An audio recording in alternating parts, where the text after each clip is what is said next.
tout cas, merci d'être venu. Comme Badou l'a si bien dit, je sais que depuis toujours, il y a des gens qui veulent vraiment avoir des discussions avec Baaba Maal, de causer avec Baaba Maal et de voir où nous en sommes par rapport à ce que nous sommes en train de faire, la musique, et surtout par rapport à certains de nos engagements. Et ces engagements qui accompagnent le développement, les gens veulent savoir, par exemple, ce que ça veut dire Nanka, quel rôle Nanka est en train de jouer dans le développement dans notre pays et au-delà de notre pays. Et en tout cas, je suis là. C'est pour vous dire que je suis content de pouvoir célébrer encore une fois de plus l'anniversaire de cet orchestre, le Daan de Lignoul. Anniversaire de cet orchestre, le Daan de Lignoul, qui se passera le 7 octobre au Grand Théâtre de Dakar. Et c'est avec plaisir que nous invitons tous les Sénégalais, parce que nous sommes au Sénégal, mais aussi tous les mélomanes, parce que je sais qu'il y a beaucoup de personnes qui viendront de la Mauritanie, de la Gambie, du Mali et des autres pays africains et de la diaspora en Europe et aux États-Unis. Et nous allons essayer une fois de plus de survoler sur le plan musical tout le répertoire du Daan de Lignoul pendant 37 ans, 1985. On sortait Thiolel Diéry avec des musiciens qui sont encore là avec nous comme Hilaire Chabi, Mansour Seck et tant d'autres. Il y en a d'autres qui nous ont quittés. Et tout récemment, j'ai sorti un nouvel album Being avec mon producteur donc Johan Higo qui est de la Suède, qui m'a introduit dans le monde du cinéma avec Black Panther et tout.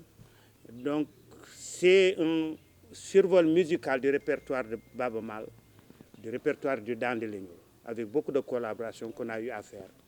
Mais aussi c'est une façon de faire un appel solennel à mes parents, vos parents.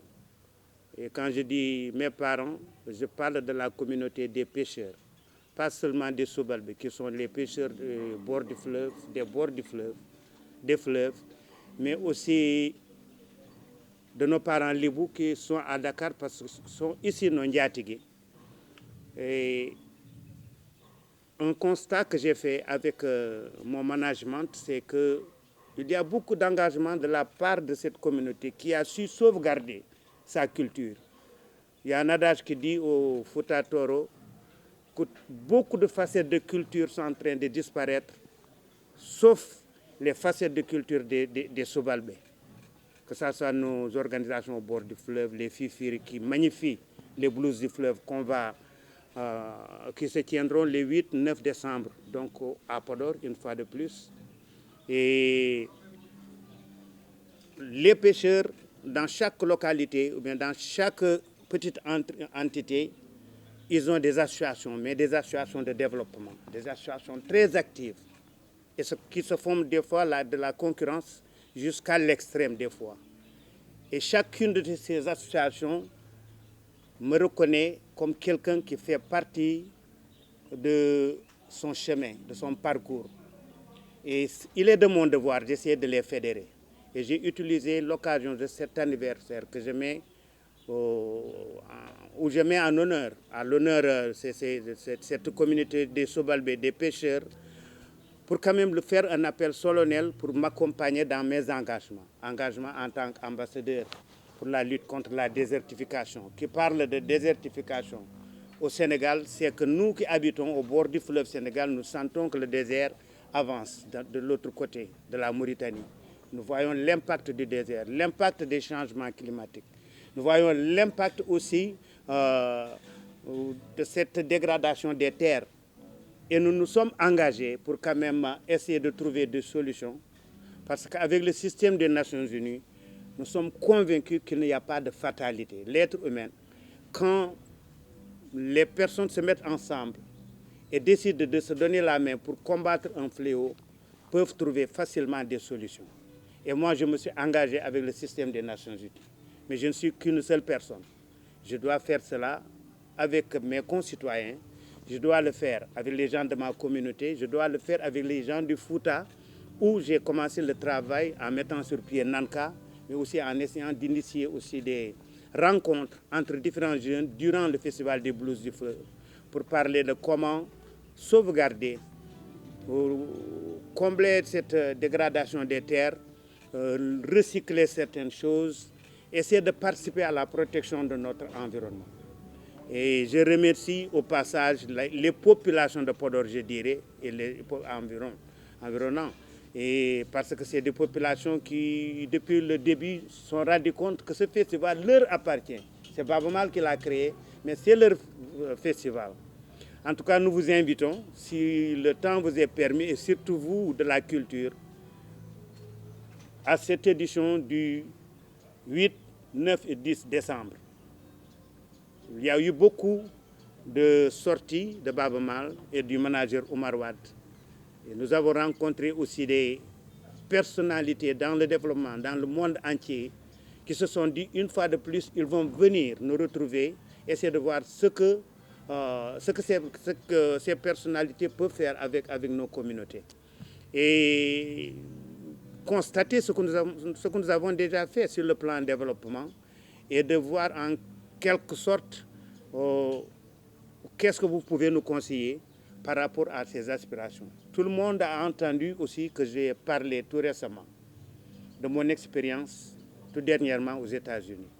J'aimerais tellement m'appesantir là-dessus. Et pour vous dire qu'il y a une jeunesse qui n'a pas seulement essayé de traverser le Brésil, le Nicaragua, d'arriver aux États-Unis, mais on sait tous qu'il y en a qui ont traversé le désert. Certains sont arrivés, d'autres ne sont pas arrivés. La mer, en essayant d'aller en Espagne, en Italie, un peu partout dans le monde. Et ça nous interpelle tous, aussi bien moi que vous, et nous devons trouver des solutions. C'est pourquoi, avec le système des Nations Unies, où j'étais invité par le système, en tant qu'ambassadeur, goodwill ambassadeur, ambassadeur de bonne volonté, et land ambassadeur avec l'UNCCD, la désertification dans le système des Nations Unies, c'est ça qui m'a amené à faire une performance devant ces chefs d'État et pour faire un plaidoyer pour cette jeunesse africaine. Parce que des fois, avec tout ce qui se passe dans le monde, on a l'impression qu'on nous oublie. Quand on oublie notre jeunesse, on nous oublie. On oublie que nous sommes le futur. Ce n'est pas pour rien que tout le monde dit qu'Africa is the future. Africa, c'est le futur. Et moi, je dis qu'Africa, c'est maintenant. C'est maintenant que nous devons nous lever, être unis d'abord dans le domaine de la culture, que quelqu'un qui est dans le stylisme et celui qui est dans le théâtre, celui qui fait de la comédie, donc qui joue dans les sketchs, dans les séries ou bien dans le cinéma, et que les musiciens, que tous, qu'on pense un concept, et peut-être avec le sport, penser un concept qui fera qu'on pourra donner quelque chose de solide au reste du monde.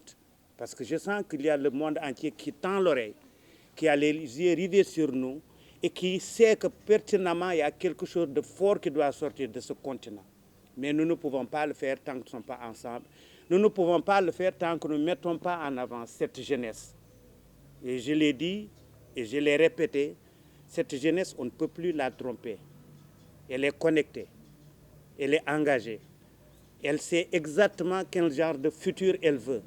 Et pour mériter son respect en tant que responsable, on doit pouvoir s'arrêter quelque temps et l'écouter. Écouter sa souffrance, écouter ses aspirations, écouter par là où elle nous critique et par là elle pense que nous pouvons beaucoup les aider. Et ne pas avoir peur de jouer le rôle de parent. Et donc c'est pour tout cela que je voudrais discuter avec vous. Et la culture est là pour quand même, depuis toujours, elle a joué ce rôle. Nous ne sommes pas là pour mettre, comment on le dirait, mettre du désordre dans la marche du monde. Nous ne sommes pas là pour challenger les pouvoirs publics, les autorités. Nous sommes là pour, en quelque sorte, puisque nous sommes très proches des communautés, des populations, pour peut-être donner des semblants de solutions que nos gouvernants pourront quand même utiliser pour quand même avoir des résultats. Et en tout cas, merci d'être venu. Je pourrais rester très longtemps à parler, mais c'est tout simplement vous dire que cet anniversaire, c'est votre anniversaire. J'aimerais tellement que vous veniez nous accompagner. Parce que comme Mansour Seck le dit, chantons, dansons, faisons la fête, mais parlons de choses concrètes qui nous interpellent. Et ça a été toujours le message du Dans des Lignes. Je remercie au passage mes musiciens qui sont dedans, qui depuis le début, ils ont compris 37 ans durant, ils ont compris que le Dent de Legnol, c'est vrai, c'est une entité commerciale qui a eu à collaborer avec Island Records, l'une des plus grandes maisons de disques, qui a voyagé partout dans le monde, dans toutes les grandes scènes, travaillé avec tous les producteurs de cinéma, Ridley Scott et tous les autres, Kevin MacDonald, tous les autres. Le Dent de Legnol a eu à travailler avec ces grandes personnalités du cinéma. Mais le Dent de Legnol, les musiciens de Dent de Legnol, ils ont compris que le Dent de Legnol, c'est d'abord un projet social, un projet culturel. Et ils ont accepté, après des tournées, de venir m'accompagner au Fouta dans 10, 15 localités où on jouait qu'avec des groupes électrogènes. 2 nuits de suite. Et l'argent qu'on récoltait, eux, on leur donnait tout simplement de l'argent pour rentrer chez eux. Mais tout le reste allait à ces associations qui ont eu à financer des salles de classe, des postes de santé, des coopératives, des banques de céréales. Et beaucoup d'investissements ont été réalisés avec les concerts du Dent de Legnol. C'est dommage, je l'ai dit hier et avant-hier, j'ai dit que c'est dommage, quand on le faisait pendant ces 30 ans, il n'y avait pas les réseaux sociaux. C'est ce qui fait que cette jeunesse, parfois, pense que le Dent de Legnol n'a pas fait beaucoup. Mais le Dent de Legnol n'a fait que jouer pour les communautés dans le développement. Chaque samedi, peut-être, on jouait au stade Amadou Barry. On ne jouait que pour des associations de développement avec leurs projets et pour leurs projets. On n'a jamais joué au Sénégal pour des promoteurs ou bien des mécènes qui faisaient jouer le Dent de Legnol pour se remplir la poche. Ce qui veut dire que quand je voyage au niveau du Fouta, je vois des jeunes de 15 ans, 17 ans qui viennent et qui me disent « Baba Mal, yo Allah wourne, à Diaram, que Dieu te prête longue vie. On a vu ce que vous avez fait pour nous. » Mais il n'est jamais encore trop tard et que nous avons encore toujours de la pêche. Je voudrais encore m'engager davantage à accompagner cette jeunesse, à les connecter. Et surtout qu'il y a maintenant les plateformes, je reviens du système des Nations Unies, où on a compris que l'Afrique, on ne peut plus l'arrêter dans son élan de développement. Et pour cela, que des personnalités sur le plan culturel et sportif et d'autres secteurs doivent s'engager davantage. Inch'Allah, l'année prochaine, on se rencontrera ici, que ce soit au Ghana ou bien au Kenya et peut-être pourquoi pas au Sénégal, ça dépendra du système. C'est pour montrer à cette jeunesse africaine qu'elle est au devant de la scène pour décider de ce que sera le futur de l'Afrique. Merci.